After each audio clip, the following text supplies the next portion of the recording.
নমস্কার, এনজিও সম্রাট অনুষ্ঠানে আপনাদের স্বাগত জানাই। আমি সম্রাট চট্টোপাধ্যায়, এনজিও অ্যাক্টিভিস্ট। আজকে একটি বিষয় নিয়ে আপনাদের মুখোমুখি হলাম, দয়া করে সেটি আপনারা শুনবেন। এটি খুবই গুরুত্বপূর্ণ একটি তথ্য উঠে এসেছে। আমাদের দেশের স্বনামধন্য যারা চিন্তাবিদ আছেন বা যারা অর্থনীতিবিদ আছেন এবং যারা সিএ রয়েছেন, রেপুটেড সিএ রয়েছেন যারা দেশের, তারা একটি সমীক্ষা করার চেষ্টা করেছিলেন যে কেন এনজিওরা ব্যর্থ হচ্ছে। এক্ষেত্রে তারা প্রায় 25,000 এনজিও সারা দেশের মধ্যে থেকে স্যাম্পল সার্ভে করেছেন এবং বিভিন্ন কর্নার থেকে তারা সেই ইনফরমেশন কালেক্ট করেছেন। সেটি আমার বন্ধুদের উদ্দেশ্যে তুলে ধরা, যাতে করে যে সমস্যাগুলোর কথা বলা হয়েছে বা যে তথ্য উঠে এসেছে তা থেকে শিক্ষা নিয়ে তারা কিভাবে এগোবে, সেটাই কিন্তু আজকের বিষয়। আমরা দেখছি বা যে পরিসংখ্যান উঠে আসছে এই সার্ভে রিপোর্ট থেকে, তাতে ম্যাক্সিমাম এনজিও কিন্তু সর্বভারতীয় ক্ষেত্রেই স্ট্রাগলিং স্টেজে রয়েছে। অর্থাৎ তারা কিন্তু সাকসেসফুল জায়গায় যেতে পারছে না বা সাকসেস পাচ্ছে না। এই কেন পাচ্ছে না এটা নিয়েই কিন্তু এই সমীক্ষাটি করা হয়েছে। সেটাই আজকে আমার বন্ধুদের উদ্দেশ্যে তুলে ধরব। তার আগে বলবো, যারা এখনো পর্যন্ত এনজিও সম্রাট ইউটিউব চ্যানেলটি সাবস্ক্রাইব করেননি, তারা দয়া করে এনজিও সম্রাট ইউটিউব চ্যানেলটি সাবস্ক্রাইব করবেন। এবং এটি খুবই আনন্দের বিষয় যে এটা বাংলা ভাষায় সব থেকে জনপ্রিয় এনজিও রিলেটেড ইউটিউব চ্যানেল। আপনাদের জন্য আরও বিভিন্ন ভিডিও আসবে, তো সেগুলো আপনারা দেখতে থাকুন, শেয়ার করতে থাকুন, লাইক করতে থাকুন এবং কোনো কথা থাকলে, আপনাদের কোনো বক্তব্য থাকলে কমেন্টস বক্সে সেটা আপনারা লিখতেই পারেন।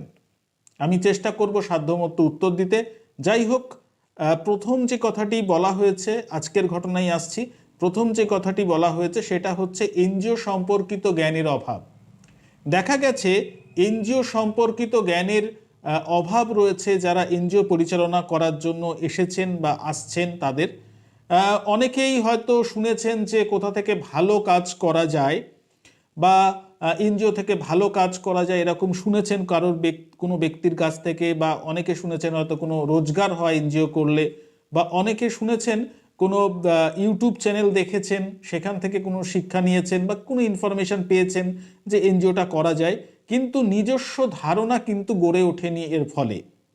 যার ফলে এনজিও সেক্টরে যারা পরিচালনা করছেন বা করতে চেষ্টা করছেন, তাদের কিন্তু এনজিও সম্পর্কিত জ্ঞানের অভাবটা খুব বড় হয়ে দেখা দিচ্ছে।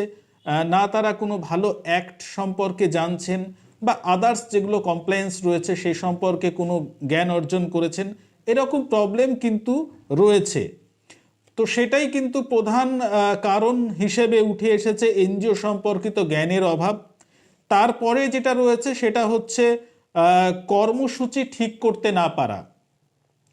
কর্মসূচি ঠিক করতে না পারা বলতে এখানে বোঝানো হয়েছে, যে কথাটি ওনারা বোঝাতে চেয়েছেন সেটা হচ্ছে ফোকাস অ্যাক্টিভিটিস, অর্গানাইজেশনের ফোকাস অ্যাক্টিভিটিস বা স্পেশালাইজড অ্যাক্টিভিটিস অনেকেরই ঠিক নেই, যার ফলে কিন্তু সেই অর্গানাইজেশনটাকে ঠিক জায়গায় পৌঁছে দিতে অসুবিধা হচ্ছে। কেউ বাচ্ছেন হয়তো বা কেউ ওর মধ্যে বলছেন হয়তো যে আমরা এডুকেশন নিয়ে কাজ করব, কিন্তু এডুকেশনটা একটা খুব বড় সেক্টর হিসেবে দেখা দিচ্ছে, তারও কিন্তু মাইক্রো লেভেলে যাওয়ার প্রয়োজন রয়েছে বলে যারা অভিজ্ঞ মানুষ, যারা এক্সপার্ট, তারা মনে করছেন। সেখানেও কিন্তু স্পেশালাইজেশন দরকার। সেখানে চাইল্ড এডুকেশন হবে না ইনভেস্টর এডুকেশন হবে, সেটাও কিন্তু মেনশন করার দরকার রয়েছে। তাই এই কর্মসূচি ঠিক করতে পারা একটি বুদ্ধিমত্তার পরিচায়ক। তাই বুদ্ধিমত্তার সাথে কিন্তু এই কর্মসূচি রূপায়ণের কথা তারা বলছেন। এবং তৃতীয় নম্বর যেটি আসছে সেটা হচ্ছে কনসালটেন্ট বা পরামর্শদাতাদের ওপর অতিরিক্ত নির্ভরশীলতা কমানো। এটা অনেক ক্ষেত্রেই গুরুত্বপূর্ণ হয়ে উঠছে যে অনেকে কনসালটেন্টের ওপরে বা পরামর্শদাতাদের ওপরে খুব বেশি নির্ভরশীল হয়ে পড়ছেন। আমি যেমন আমার ভিডিওতে বোঝানোর চেষ্টা করি বা বলি, নিজেকে বারবার তৈরি করার কথা বলি, এখানেও কিন্তু দেখছি সেই কথাই উঠে এসেছে যে লিগ্যাল বা টেকনিক্যাল সাপোর্টের জন্য তো আমাদের কনসালটেন্টের সাপোর্ট নিতেই হবে, কিন্তু নর্মাল ওয়ার্ক নর্মাল ওয়ার্ক করতে যদি কনসালটেন্টের ওপর অতিরিক্ত নির্ভরশীলতা চলে আসে, তাহলে কিন্তু খুব সমস্যা তৈরি হতে পারে। সে কথাই কিন্তু উঠে এসছে এই রিসার্চে। এরপরে যে কথাটি বলা হয়েছে সেটা হচ্ছে সিস্টেমের ঘাটতি বা অনুপস্থিতি। সব কাজ এখানে যেটা বলা হচ্ছে সিস্টেমের ঘাটতি বা অনুপস্থিতি এটাই যে সব কাজ একজন ব্যক্তি করতে চাইছেন বা করছেন, দায়িত্ব ভাগ হচ্ছে না, যার ফলে খুব ভালো কর্মসূচিটা খুব ভালোভাবে সম্পন্ন হচ্ছে না। সেজন্য বলা হচ্ছে টিম গঠন করুন, টিম গঠন করে কাজ করার কথা বলা হচ্ছে। এককভাবে সব দায়িত্ব একজন নেবেন না, কথাই কিন্তু সিস্টেম যেটা ঘাটতি, সিস্টেমের ঘাটতি বা অনুপস্থিতি এরকম একটা যখন বোঝানো হচ্ছে, সেক্ষেত্রে কিন্তু এই কথাটিই বোঝাচ্ছে। এবং লিডারশিপের তো অবশ্য প্রয়োজন আছে, লিডারশিপ তো থাকতেই পারে, লিডারশিপ থাকাটাই স্বাভাবিক, কিন্তু টিম গঠনের ওপরে গুরুত্বটা কিন্তু এক্ষেত্রে দেওয়া হয়েছে এই স্টাডি রিপোর্টে।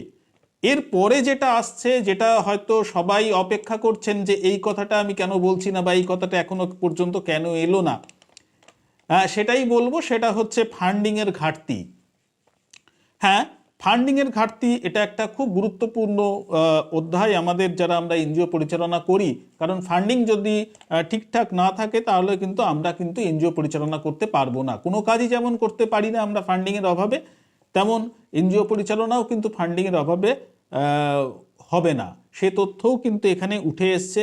আমি ব্যক্তিগতভাবে একটি কথা মনে করি যে ফান্ডিং তখনই আসবে যখন একজন কনসালটেন্ট উপযুক্ত রাস্তা দেখাবেন এবং কর্মকর্তারা আগ্রহ, উৎসাহ এবং ধারাবাহিকতার মাধ্যমে সেটি ফলো করে যাবেন। এই বিষয়টি কিন্তু খুব গুরুত্বপূর্ণ যে একজন কনসালটেন্টের এক্ষেত্রে একটা ভূমিকা থাকবেই, যে কোথা থেকে ফান্ডিং আসবে বা কোথায় গেলে ফান্ডিং পাওয়া যাবে বা নিজেকে কিভাবে তৈরি করা যাবে, এই বিষয়ে একটা গাইডলাইন বেঁধে দেওয়া বা এই ধারাবাহিকভাবে সেটা দিয়ে যাওয়া যতক্ষণ না সাকসেস আসছে, এক্ষেত্রে কনসালটেন্টের ভূমিকা থাকে। এবং কর্মকর্তাদেরও এক্ষেত্রে ভূমিকা থাকে এটাই যে তাদের আগ্রহতে যেন কোনো সময় ভাটা না পড়ে, উৎসাহে কোনো যেন ভাটা না পড়ে এবং তাদের লেগে থাকায় যেন কোনো রকম ছেদ না পড়ে, এটাও কিন্তু গুরুত্বপূর্ণ। এইগুলি যদি না থাকে তাহলে কিন্তু কোনো রকমভাবেই কিন্তু সাকসেস আসবে না এবং ফান্ডিং আসবে না।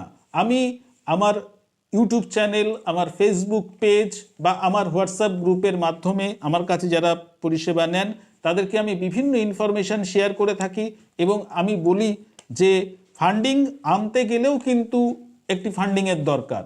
অর্থাৎ আমরা যা অর্গানাইজেশন যখনই প্রতিষ্ঠা করছি বা চালাচ্ছি বা স্টার্ট করছি, এটাকে দেখা হচ্ছে একটা সোশ্যাল স্টার্ট আপ হিসেবে। এই স্টার্ট আপ শব্দটা খুবই গুরুত্বপূর্ণ হয়ে উঠেছে। সেক্ষেত্রেও কিন্তু আমরা যখন একটা অর্গানাইজেশন পরিচালনা করব, তখন ফান্ডিংয়ের জন্যও তো আমাদের নামতে হবে, ফান্ড রেইজ করার জন্য আমাদের নামতে হবে। তো এই ফান্ড রেইজ করার জন্যও কিন্তু একটি ফান্ডিংয়ের অ্যাভেলেবিলিটি রয়েছে এবং আমরা অনেক ক্ষেত্রেই অপ্রস্তুতভাবে নেমে পড়ি, যে আমরা কোনো ফান্ডিং ছাড়াই নেমে পড়ি আমাদের উৎসাহ উদ্দীপনাকে সঙ্গী করে। এটা কিন্তু এখনকার দিনে দাঁড়িয়ে এটা ঠিক পদক্ষেপ নয়। তাই একটা মিনিমাম ফান্ডিং নিয়ে কিন্তু আমাদের নামতে হবে, তা না হলে আমরা কিন্তু এই মেকানিজমের মধ্যে ঢুকতে পারবো না এবং অর্গানাইজেশনকে ঠিকভাবে লিড করতে পারবো না। আরেকটি কথা বলি যে অনেকে হয়তো প্রতিষ্ঠিত নন, যে ফান্ডিংয়ের অ্যাভেলেবিলিটি তাদের নেই, তারা নিজেরাই এখনো প্রতিষ্ঠা পাননি বা তারাও লড়াইয়ের মধ্যে রয়েছেন। তাদের উদ্দেশ্যে আমি বলি যে আপনারা কিন্তু নিজের পায়ে দাঁড়াবেন এবং নিজের পায়ে দাঁড়িয়ে কিন্তু আপনারা ফান্ডিংটাকে জোগাড় করবেন, জোগাড় করে পরবর্তী ফান্ডিংয়ের দিকে এগোবেন। কারণ মেকানিজম মেনটেন করতে গেলে ফান্ডিংয়ের কিন্তু প্রয়োজন আসবে। এই স্টার্ট আপ ফান্ডিংটা আপনাকেই জোগাড় করে, এই সিড ফান্ডিংটা আপনাকেই জোগাড় করে এগোতে হবে। তো এই রিপোর্টগুলি আমাদেরকে শিক্ষা দেবে। এখান থেকে আমরা কিন্তু অবশ্যই শিক্ষা নেব। সবাই শিক্ষা নিয়ে আমরা আমাদের কনসালটেন্টের মাধ্যমে বা আপনারা যেখান থেকে যে পরিষেবা নিচ্ছেন সেই কনসালটেন্টের মাধ্যমে আমি যে আলোচনাটা করলাম এই আলোচনাটা তাদের সাথে করবেন। আর আমার কাছে যারা পরিষেবা নেন তাদের জন্য তো আমি রইলামই। ভালো থাকুন, সুস্থ থাকুন, সুন্দর থাকুন। আর এনজিও সংক্রান্ত বিভিন্ন আপডেট পেতে আপনারা দেখুন বাংলা ভাষায় সবথেকে জনপ্রিয় NGO related YouTube channel NGO সম্রাট। এবং আরও অনেক ফান্ডিং ইনফরমেশন পেতে আপনাদের চোখ থাকুক এনজিও সম্রাট ইউটিউব চ্যানেলে এবং ফেসবুক পেজে। ভালো হোক সবার। নমস্কার।